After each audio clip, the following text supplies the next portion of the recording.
In the last episode, we added query scopes and got this powerful combination right here. But our business wants more insights. I'm Harris from Laravel News, and today we're extending this into a complete reporting system. Let's dive right in. So the business wants customer insights and daily trends. Let's add these methods to our existing order collection. Let's go to our order collection, and right here, let's add, for example, top customers. So it's gonna add public function top customers. We're gonna add some limitations here. So let's add a limit, and let's default that to 5. It's gonna be an integer. Cool. And what this is gonna return is a collection, of course. Collection. Yes, perfect. So what these top customers will have in this case is pretty straightforward. So we're gonna group by the user ID, the orders, and then for each order, we're gonna get the name. As you can see, we get the name of the user. We're gonna see how much they spent. So we're gonna get the sum based on the total value and how many orders we have. So the count of the orders. We're gonna sort those by descending order based on the total number, the total spent. We're gonna limit them based on the limitation we added at the top. So the default one will be 5, and let's get the values out of them. So let's go and use the top customers to our controller. So we're gonna get the results here, the number of orders. Let's go back, and before we do anything else, refresh. We have those 6 orders here, and we are gonna use the top customers. Let's go to our browser and see what we have now. We have 2 results. The first one is this user, Claire Chris, with total spent of 1,500 almost, and 4 orders. The second one was Tegan Wilkinson, 677.3 total spent, and 2 orders in total. That's pretty nice. Now let's go and add one more. We're gonna add a daily breakdown. Let's say that we have this requirement. So again, public function, daily breakdown. So in this case, we're gonna return again a support collection. So support collection in this case, it's pretty much the Illuminate support collection that we have as a result. We just named that so it doesn't conflict with the Eloquent collection we have. So daily breakdown, it's gonna copy it from here again so you can see what we have. And let's explain this line by 9. So again, we're gonna group by the orders based on the created add string. We're gonna do a to-date string in this case. So then we map those orders. We have the date, which is we get from the orders, the first one, we get the created add, and we format it based on the month and the year. We have the revenue, which is the sum based on the total from all the orders, and then the total count. We're gonna sort this by date, and we're gonna get the values again. Let's go now and use daily breakdown just to showcase what this is. So instead of top customers, we're gonna do a daily breakdown now. Let's refresh. Again, we have 2 results. The first result is gonna be August 16 with revenue of almost 1,500 and 4 orders. And then August 3rd, which we have 2 orders and 677.3 in total revenue again. Now let's try to mix and match some more here, right? So we would like to have the complete orders for period of a month. And then we're gonna get this and we're gonna call the daily breakdown of this. So daily breakdown. Let's remove it from here. Let's go back and refresh. Again, you'll see the exact same result. That's pretty cool. So each line reads like a business requirement again. So we would like the completed orders for the period of a month and get the daily breakdown, which is what we have so far. Now let's create a service that orchestrates our scopes and collections. So we're gonna create a new service. We're gonna go here, we're gonna add a new directory. We're gonna call these services and then a new class. And we're gonna call this sales report. So sales report service. So we have this service here. We're gonna add some functions in them. So public function, we're gonna call this dashboard report. Imagine this can be something very recurring, right? So you'd like to have this to be very straightforward for everyday usage. So we're gonna use period in this case. So let's do period. This will be a string again. And let's default that to month in this case. Okay, our result would like to be an array. We're gonna add this later on. So the orders in this case will be the completed order for the period of the requested period at the top. And then we'd like to have the user relationship as well, because we might need to use that in this case. And then we're going to get this result. Nice. So in this case, we would like to return pretty much the same thing like we have in dashboard controller. So we would like to have the summary and the average orders per customers. We might also have something like the top customers and the daily breakdown as well. So let's copy this from here, just showcase that. So we're going to get the business summary, the average orders by customer. We're going to get, as we already said, the top customers. So top customers, it's going to be the top customers in this case. And last but not least, we're going to have the daily breakdown. So daily breakdown. Perfect. Let's go comma here. Let's add this here. And let's make sure we return an array. Nice. So look how clean this has become so far. It's just orchestrating our scopes and collection methods.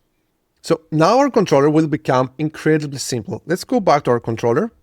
So what we'd like to do in this case is inject the sales report service. So sales report service, we're going to call this report service. And instead of all these now, I'm going to do report service and then dashboard report for this month. Perfect. So let's try to add this inside a report property and let's refresh. And as you can see, all the results are here again. We have 6 number of orders. The average order per customer is 3. We have the top customers inside some collections. So the ones we already saw before. And we also have the daily breakdown based on the day. So August 16 and August 3rd. And last but not least, what we would like to have here is return the view. We're going to change that now. So we're going to return the view dashboards. And we're going to add it as a report. Same thing will happen for our reports controller. If you remember from the previous lessons, we have this reports controller that we haven't changed at all. So let's go ahead and do exactly the same thing. We're going to add here the sales report service. I'm going to call this report service again. And we're going to get this report service and use it down here as well. So let's say that this report controller is actually an API controller in this case. So we're going to remove everything from here. And then what we're going to do is response. We're going to do a JSON. Nice. Report service dashboard report for this month. We can even omit that because it's the default, of course, right? But what if we would like to have this be more dynamic, right? So we're going to get the period from the request. So let's add the request up here. We're not going to add any validation for the moment. We're just showcasing that. So let's go and do a request input period. I'm going to use the period down here. And the default for the period will be month. Perfect. So same service works for web and API. Controllers are now just simple coordinators, what we should be in this case. So think about it this way. You now have some really cool sales report service, right? But what if you would like to extend this? This can be trivial in other cases, but for example, let's say you would like to add a new time period, let's go ahead and add a scope for that. So let's go into our order model. And let's say that in this case, we would like to do last month. So just add a protected function called last month. And we again pass the builder in this case. And we can have a query and we can do some cool stuff here. So where between, for example, the created ad will be based on the start of the month and the end of the month, right? But for the previous month, of course. So it's going to be based on the start of the month and the previous month. So we need to sub a month here. Same down here, sub a month. Because as I said, this is for the last month. And it's from the beginning of the month until the end of the month. And this is what we want in this case. So what if we would like some product analysis? You go ahead and add a collection method. So let's go to our order collection. You'll see how pretty straightforward this all is and how extendable it is. So let's say that we have some top products. So public function, top products, and we have a limitation again. So the limit in this case can be, let's say 5. Again, return a collection, a support collection. And now we're going to copy that here so we can discuss this. So we have a flat map based on the orders. We get the items. We group them based on the product ID in this case. And then we get a map. We get the product name, which is the items, the first item actually. We get the product name of the first item. And then we get the revenue, which is the sum of all the items, which is the quantity times the price. We sort them by descending order based on the revenue, and then we take the limit down here, which the default limit at this point is 5, right? And then we get the values back.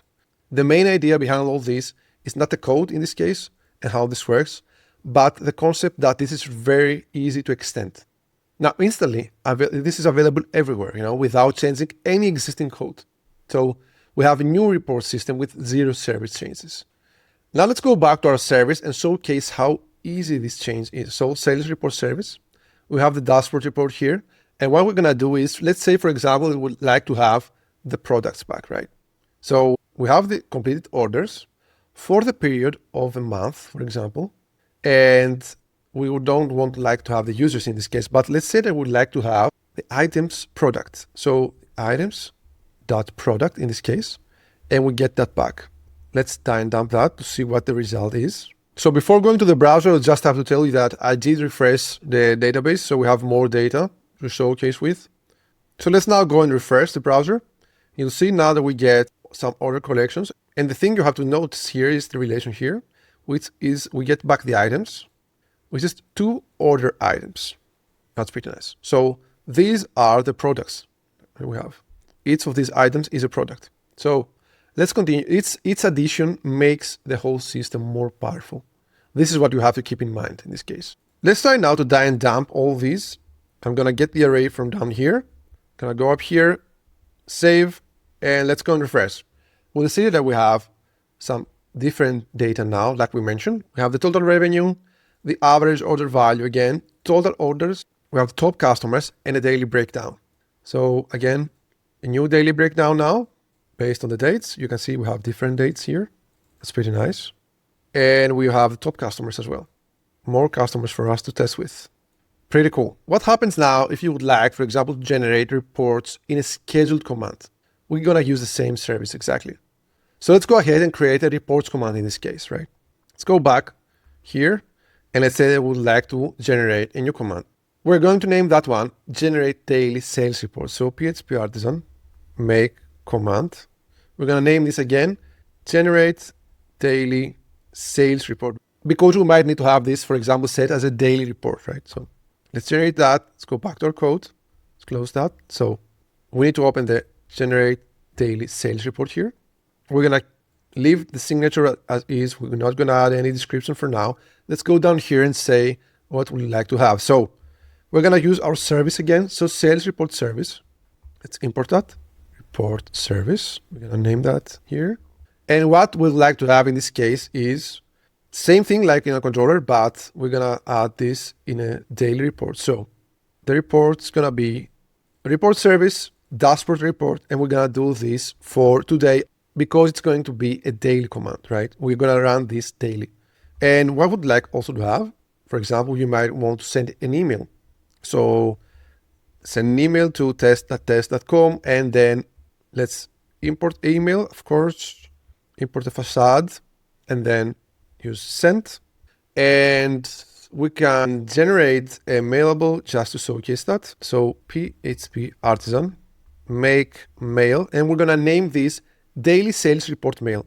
Daily sales report mail. Okay. We're going to send this to daily sales report mail. Okay, that's good. We imported that. And let's use, let's do a new here. And let's pass the report. Perfect. So just like that, this is API endpoints, web controllers, schedule commands like this one. They all use the same clean service built on our scopes and collections. And this is very cool in this case. And here's how powerful this can get. So we have now transformed all this messy and repetitive reporting code into a flexible, maintainable system. Custom collections for analysis, query scopes for filtering, and of course, the services that orchestrates both. So in the next episode, we're going to touch something we haven't so far, and that's testing. We're going to use Pest to test all of this and make sure it works correctly. So if this series is helping you build better Laravel apps, smash the like button and don't forget to subscribe. Thanks for coding with me, and I'll see you in the next one.